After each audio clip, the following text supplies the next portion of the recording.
আসসালামু আলাইকুম রহমতুল্লাহি ওয়া বারাকাতুহু। মরণ একদিন হবেই, এটাই পৃথিবীর সবচেয়ে নিশ্চিত সত্য। মানুষ যতই বড় হোক, যত ধনী বা ক্ষমতাবানই হোক, মৃত্যুর হাত থেকে কেউ রেহাই পাবে না।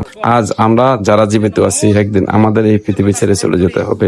মৃত্যুর কথা স্মরণ করলে মানুষ অহংকারে কমে যায়, অন্যায়ের পথ থেকে ফিরে আসে, সুযোগ তৈরি হয়। আমরা জানি এই দুনিয়া চিরস্থায়ী নয়। আজ যে মানুষ হাঁটছে, আনন্দ করছে, ব্যস্ত জীবন কাটাচ্ছে, একদিন তাকেও সবার কাছ থেকে বিদায় নিতে হবে। মৃত্যু আমাদের শিক্ষা দেয় সময়কে মূল্য দিতে, মানুষের উপকার করতে, বাবা মায়ের খেদমত করতে এবং সৎকর্ম নিজেকে নিয়োজিত রাখতে। আমরা পৃথিবীতে এসেছি একটি নির্দিষ্ট সময়ের জন্য, তাই এই সময়টুকু ভালো কাজে ব্যয় করাই আমাদের দায়িত্ব।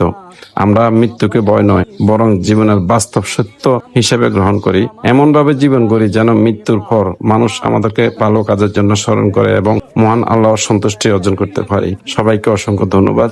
সবাই ভালো থাকবেন।